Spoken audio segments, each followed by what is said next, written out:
Hi, I'm Robin with Kell Processing and welcome to my channel. Here I want to help buyers, loan officers, and real estate agents have smoother transactions.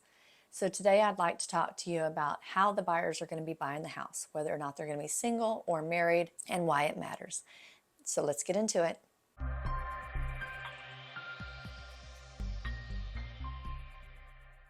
So buyers have really changed over the years. It wasn't that long ago, whenever I first started processing, that it was rare that I came across single people buying a house. Now you have single people buying houses all the time, either by themselves or with other single individuals, and it has really gotten a lot more complicated, and it's very important that the loan officer takes the mortgage application correctly from the start.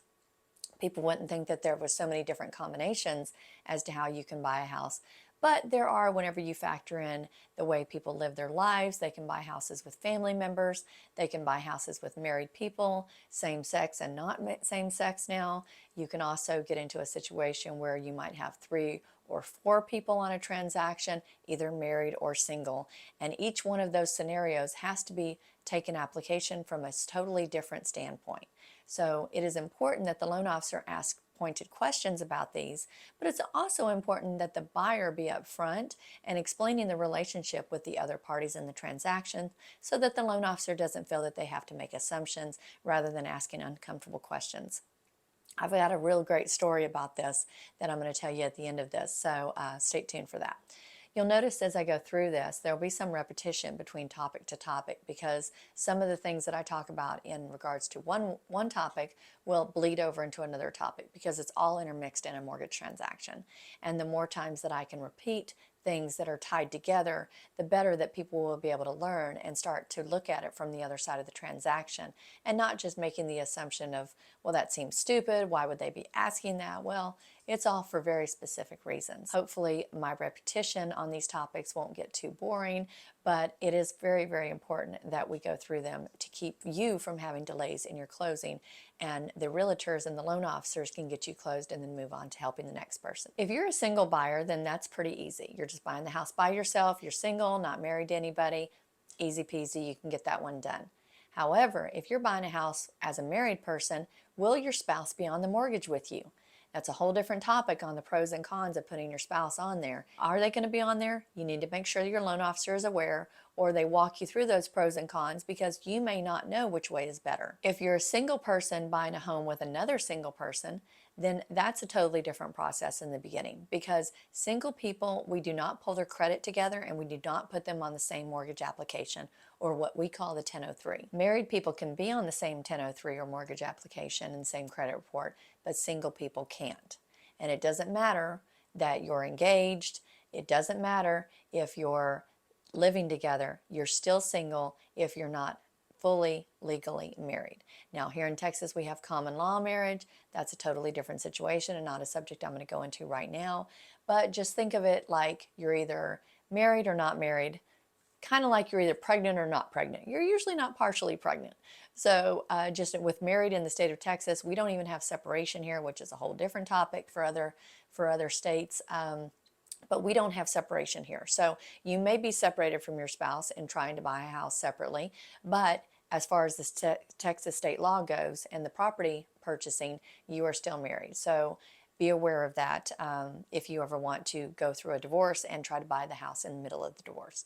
But again, totally separate topic. Where you intermix single and married people is whenever you've got 2 or 3 or 4 sometimes people on the same transaction.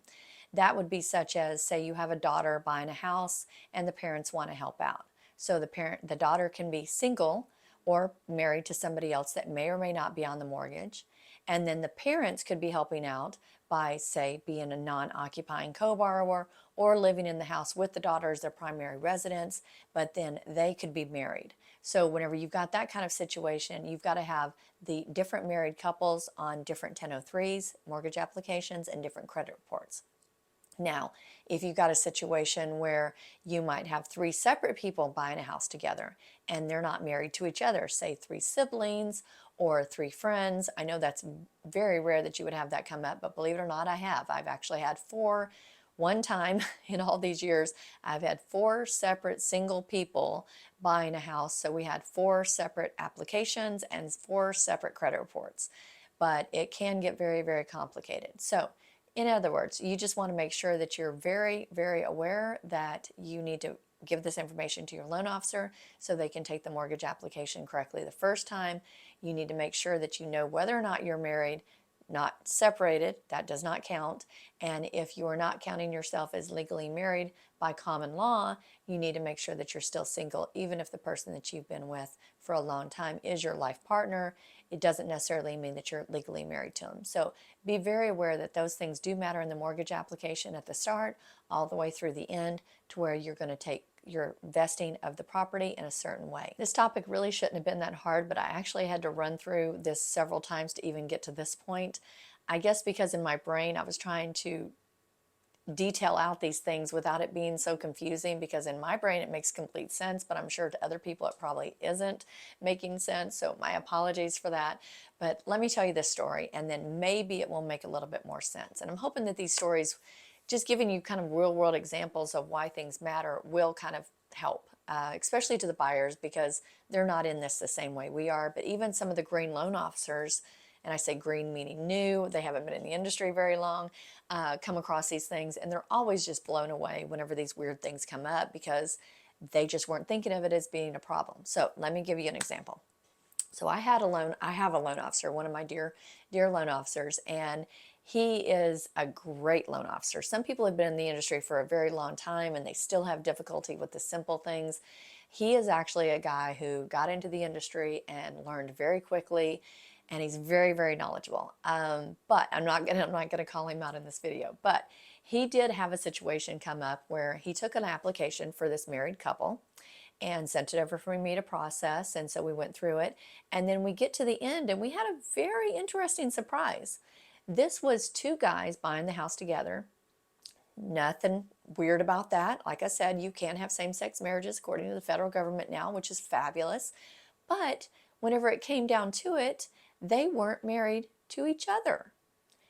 They had the same last name, they were the same sex, and they were buying a house together. So the loan officer, rather than having an uncomfortable conversation to confirm their status with one another, made the assumption that they were married to each other, put them on the same 1003 mortgage application and the same credit report, went on about their business. It was a very smooth file, and we got it to closing very quickly.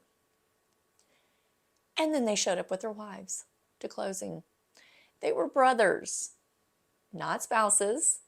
They were brothers with the same last name, and they were both married to women, and they came with their to their closing with their wives, and everything had to stop. So then we had to figure this out, because the title company clearly called me up going, our documents are not correct.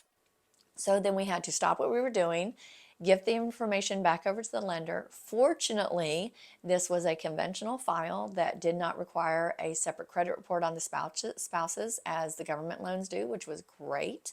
And fortunately, this lender was very, very quick to get this changed for us.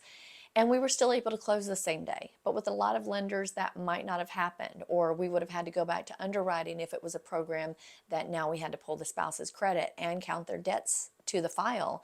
That could have actually blown up the file. And I've had things like that happen over the years, where somebody wasn't truthful about their marital status because of one reason or another. I actually have a story on that one I'm not going to go into right now. But anyway, so in this case, it all worked out. We were able to get the change taken care of very, very quickly. We were able to get the closing docs back over. The title company was very appreciative. I'm sure the brothers and their wives got a kind of a big kick out of it, maybe after the fact, drinking wine at their new house. But whatever the case may be, at least it had a happy ending and we didn't have any major issues. So my loan officer definitely got a very interesting learning experience from that. And I think that he's gotten better about asking those questions, even if they are slightly uncomfortable, because some people don't want to pry into what seems like a personal matter, and just, not feel like they're being intrusive, because other people might go, well, why are you asking that?